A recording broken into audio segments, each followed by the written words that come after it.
Good morning, fight fans. I'm that boxing writer, Jeremy Harridges, here with another edition of Boxing and Coffee. Hey, look at that. We've got a full week done in the books of Boxing and Coffee. Uh, as a reminder, please make sure to like and subscribe. We are two subscribers away from hitting our first 100. So if you could do that, that would be most excellent. So that way you can keep up with any news and information I could provide, updates on different stories, and of course, interviews, which there will be some dropping soon.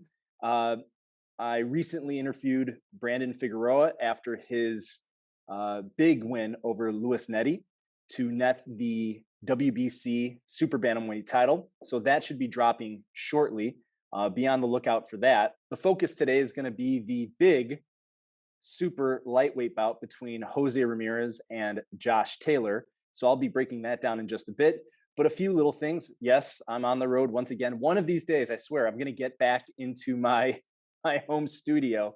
But it seems like there's always something that prevents it from happening, whether it's kids waking up or time or whatever it is. So half the time I'm doing these shows on the road. But of course, as always, I've got a little bit of my gym here with me in spirit, behind me in the background, even though I'm not really there. But couple things. First of all, you can see that I am rocking out some, there we go, Box Raw apparel, which boxraw.com, if you've never been there, they have some great boxing clothing. They have clothing that you can wear casually, training. I actually just got the knuckle guards that I've been using while doing my boxing workouts, along with their hand wraps. Excellent stuff, excellent materials. I would say definitely check out boxraw.com. If you like to buy something, I've got a discount code attached to the description of this video. So feel free to use my code, get some percentage off, and enjoy some Box Raw clothing. I am also featuring a new coffee. You may not be able to see the cup. Oh, you can see the cup. There it is. So this coffee is called Real Good Coffee Company from Seattle, Washington. And I found this on special on Amazon. I got a 2-pound bag and it was whole bean, and it promotes itself as 100% Arabica whole bean coffee. And this is their French roast. I'm just checking out the label here. Their French roast. So this thing is huge. I mean, big old bag of coffee beans. I'm going to hold off judgment until I've had a little bit more of it, but I have, this is my first cup right here of Real Good Coffee Company's French roast.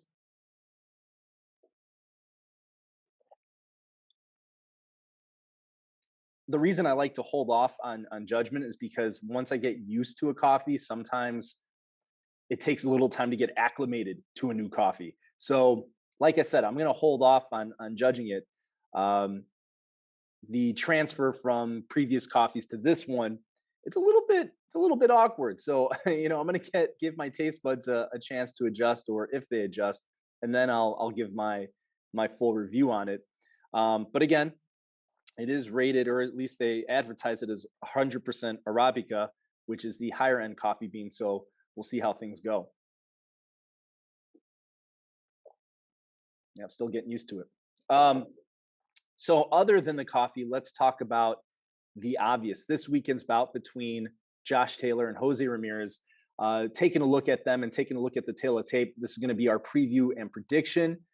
This is for all the marbles at super lightweight. Whoever wins is going to be the undisputed champion in the division. Interesting matchup. Both are undefeated. Taking a look at their records, I'm going to start with Jose Ramirez, 26-0, 17 KOs, 65% KO rating. And I'm, of course, getting this information from the great boxrec.com. Check them out. They're the ones that have all the records. Everybody uses that site. Best site around. Then you got Josh Taylor from the UK, who's a southpaw, 17-0, 13 knockouts, 76% KO rating. So there's something to be said for that. So taking a look at this fight, it's going to be on ESPN tomorrow. Definitely want to watch it. Why wouldn't you want to watch an undisputed title bout? I mean, that's about as big as it gets, right? So we can expect a very good fight from these two. Both are skilled. Both have never lost. I had the opportunity to be on a media call with both Jose Ramirez and Josh Taylor at the beginning of the week. You can check out my piece on fansided.com. It'll be popping up hopefully later on today, where I kind of talk about how Jose Ramirez, despite being a champion in his own right, I mean, they both have two title belts. Jose Ramirez has WBC and WBO belts. Josh Taylor has the WBA, IBF belts. So how does Jose Ramirez get cast as the underdog? That's what my feature is going to be about. And I'm going to kind of go through the ways, much of which I'm going to talk about here. Looking at the most recent lines across various betting sites. Right now, the odds are close, and for good reason, because it's when you see them on paper, it's very tight. Plus, they're both high quality boxers. No one wins these titles like this and becomes a unified champion unless they've got talent. And so they have both of them have talent. That's why so many people are looking forward to this thing. And again, it should be a treat. But looking across the betting lines right now, Jose Ramirez is the slight betting underdog. I've seen odds at about 2-1 on him, slightly less than that, but 2-1 seems to be right about where they're at. And I think that's a healthy betting line, and I think that's fair. You would expect a guy like Jose Ramirez, who's fought some good competition, to be rated a little bit higher. But again, everyone remembers the last performance. And the last performance for him was against Victor Postal. And that didn't go very well. I gave Victor Postal a lot of credit. I only watched the fight one time, so maybe I should have gone back and watched it again. But I could definitely see how it could have been a draw. And Victor Postal, a guy that's got a couple losses on him, but a very good boxer in his own right, maybe doesn't get the credit he deserves. Josh Taylor had a clear unanimous decision victory against him. I think it was back in 2018. I'd have to check the records for that, but I'm pretty sure it was 2018. So people like to compare the performance against Victor Postal. You know, this guy clearly beat him. This guy struggled with him. And that's fair to a degree, but styles make fights, and that's not always fair to make that comparison. Just because this guy looked better against the same opponent doesn't mean that guy is automatically going to beat the other. Simply being, styles make fights. So you have different people, they're going to mesh differently. The most clear indicator is that Josh Taylor and Jose Ramirez are very different fighters. They fight from different stances. All that stuff plays into this. So I don't think it's fair to judge them based on that alone, but it is something that we can consider. You also have to think about that Jose Ramirez in that fight had gone through several different training camps. COVID had blocked his fights. So he started, stopped. He was like in an endless training camp, probably overtrained for that fight. And I do buy that excuse for why he didn't look good in it. It was a majority decision. Dave Moretti had it 114, which again, I actually was in agreement with Dave Moretti's scorecard. I know a lot of people thought he clearly won the fight. And if you go back to the punch metrics, he did. And I usually don't go against the punch metrics. If a guy dominates or at least clearly wins the punch totals, I tend to agree that guy is usually the winner. Although this one, you have to remember, it's not just about the amount of punches, it's round by round scoring. So you could have a couple rounds where you put out incredible volume, but the other ones slump a little bit. You have to keep it round by round scoring. And in that one, it's one of the rare fights where even though Postal was lower in the punch totals, I thought he did enough to grab a draw. I really did. I actually liked his style and his fighting in that fight more than Ramirez's. I thought he controlled the action a little bit better, but I thought it was a draw personally. It was a close fight, and I don't think people look at it as closely as I did. That had it as closely as I did. So you can go back and watch that one, but he didn't look good. But yeah, I think overtraining had something to do with it. Now there was an interesting stat from Dan Canabio with CompuBox. And he had a tweet out and I jumped all over it. I love his stats. He does Inside Boxing Live. If you haven't caught his show on Pluto TV, excellent. And here's his tweet. He says, some food for thought. No one at 140 gets hit more than Jose Ramirez. 16 landed per round. No one at 140 lands their power shots at a higher clip than Josh Taylor at 44%. So that metric is showing that, hey, this guy gets hit a lot and this other guy lands a lot. So if you put two and two together, those are not positive statistics for Jose Ramirez. Again, styles make fights. You can't judge the body of work and say that's an automatic gimme. However, I do like punch stats because they give us a metric to help make an informed decision. Now, everyone goes, oh, he's looking at punch stats. Oh, he's going by punch stats. Oh, CompuBox. Listen, you don't live and die by the punch stats, but every piece of information helps you make an informed decision on who's going to win and who's going to lose. Now, I don't particularly like doing predictions. I like the preview part a lot more because there's so many ifs in a fight. What's going on in their personal lives? What's happening behind the scenes? That type of information is much more important to me and influential in a fight than just the raw data and the numbers. Someone could just be having a bad spell outside the ring, and that stress could be weighing on them. Maybe they're not eating right. Maybe they're not getting in the gym enough. Maybe their performance in the gym is dispirited because they're concentrating on stuff going outside the ring than what's inside the ring. Now, looking at these two fighters, there doesn't seem to be indications that there's any drama going on behind the scenes. So we can kind of eliminate that to a degree. Again, you never know 100% what someone's going through. So to me, that plays the biggest part in everything. So I think we need to note that. So then, yeah, we have to look at recent performances, but more than anything, the body of work. Now, looking at Jose Ramirez's last few fights, just take the last three. So that's basically 2019 through 2020. Jose Cepeda was a close fight, got a majority decision there. One judge had it 114 for Cepeda. And we've seen how good Cepeda is based on his fight with Ivan Baranchek and that fight of the year in 2020. Ridiculous how many times they got dropped and got back up. So tough opponent. But yeah, it was really, really close. Then you can look at Maurice Hooker. Now, he stopped Maurice Hooker in the 6th round, but Hooker was getting punches in on him. So that was a little bit troubling. And then, of course, Victor Postal gave him a run for his money. So 2 out of the 3 fights were very, very close. One, he ended up beating the guy by TKO, but at the same time, he was also getting hit at a good clip early on as well. Going back to that punch stat from Dan Canabio of CompuBox, he gets hit. His defense isn't the best, and I don't think that's the type of thing that you're just going to shore up after a fight. You can work on it, you can get better at it, but if you get hit that often, there's a good chance you're probably going to get hit, especially by another fellow unified champion. So that doesn't bode well. Now, here's the thing that I look at as well.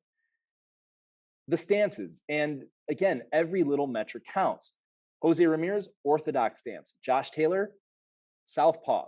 Now, if you go back to the most recent performance against the southpaw for Ramirez, that was against Cepeda. Cepeda was a southpaw, and he had problems with Cepeda. And there really shouldn't have been any excuses for training for that fight. Yes, again, we know how good Cepeda is, but that southpaw element throws in a wrinkle. Southpaws are hard to fight. They frustrate orthodox fighters for a reason.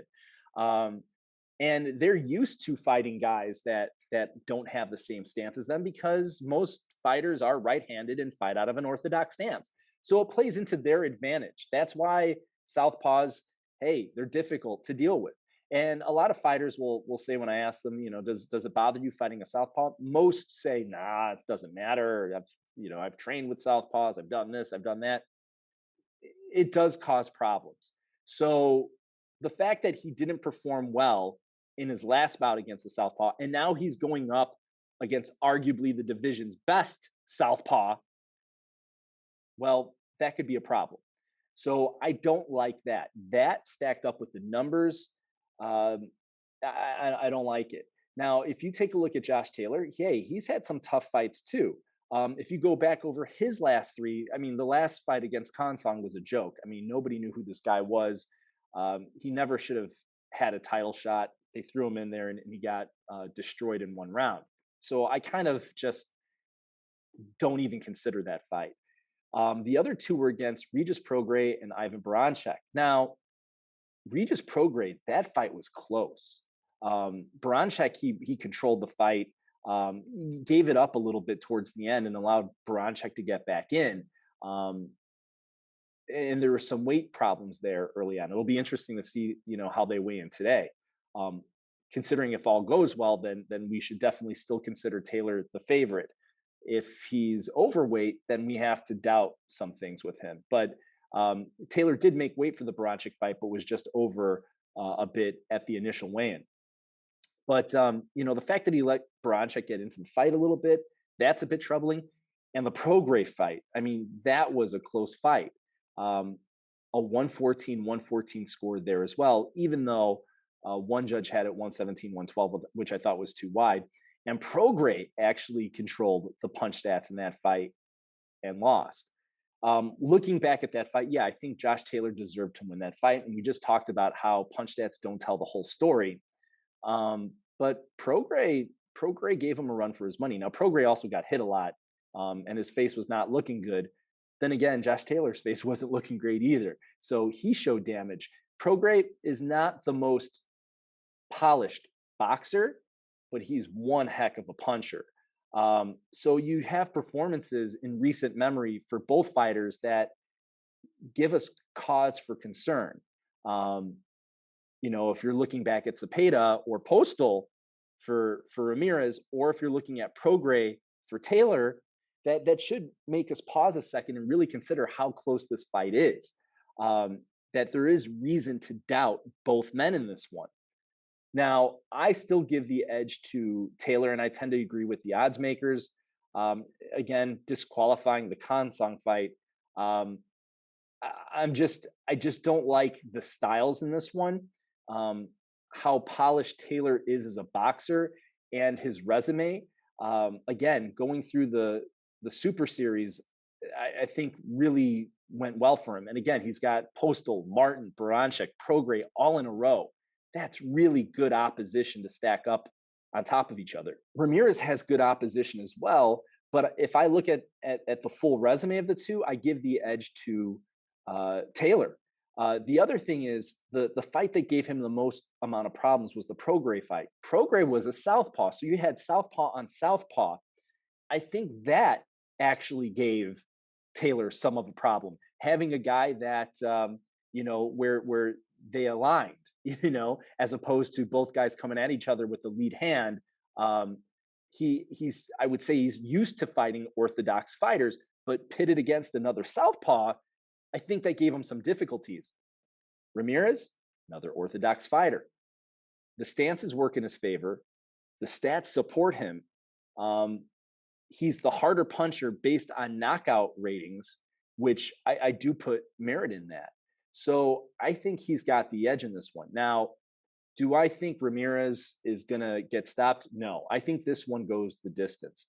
I think Josh Taylor is going to have to box. I think he's going to come out fast. I think he's going to control the action. The only way that Ramirez can really, to me, can really wrestle this thing away on the scorecards is if he comes in hot at the end, which hasn't always been his forte to close strong. Usually he looks better early in fights rather than just closing, in my opinion. So I don't know if he can really put on the afterburners at the end. But again, if you have fighters that have had instances where they tend to fade a little bit late, as Taylor did a little bit in the Prograis fight, or I think that's something to consider. However, I think from top to bottom, I just like Taylor in this fight. Here's something also note up here. What's going on in the psyche of these fighters? And if we're taking a look at the psyche, I give the edge to Taylor again. Just the stare down. I didn't like Ramirez's body language. Let's actually go back to that. I'm going to bring up the tweet here from Top Rank. Thank you, Mr. Evan Korn, for doing a great job and getting this stuff out there. So let's take a look at it. And I'm going to press play now. Oh, hold on. I didn't really want the sound on this. And play. So they're going back and forth. They're jawing at each other. Um, Taylor seems incredibly confident. He's getting in close. He's staring him in the eye.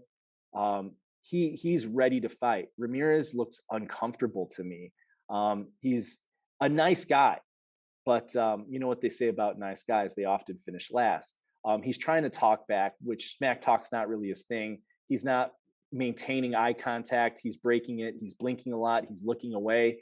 He looks intimidated to me. And you don't like to see a fighter look intimidated, holding his head down. I just like the body language of Josh Taylor more than I like it than Jose Ramirez's. Now, you could say, come on, really? The stare down, that's what you're using as a metric here.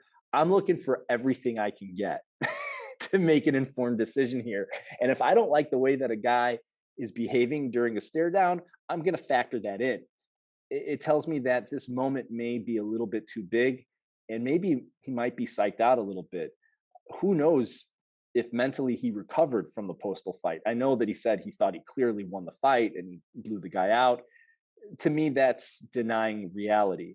And if you can't accept what reality is and work from there, then you might be deluding yourself. So I'm going with Josh Taylor, unanimous decision. Again, Jose Ramirez is a great fighter, could easily prove me wrong, and I've been proven wrong many times. I was just wrong about Figueroa versus Nettie, right? I thought Nettie was going to win that fight, and Figueroa, man, with that body punch. So it's really hard to predict a fight, especially when we're getting fights that are this close in terms of the resumes of the fighters. But thank goodness we're getting competitive fights, and this is certainly a competitive fight. Anything can happen, but I'm going Taylor, unanimous decision, and I'm looking for Jose Ramirez to prove me wrong. So tune in Saturday, ESPN. There's the fight. There's my prediction. Check out my work on fansided.com/boxing. Also check me out on the socials, Twitter at @aboxingwriter, Instagram at @thatboxingwriter. You can also find me at @thatboxingwriter on Facebook as well. Have a good one, everybody. I'll see you next time.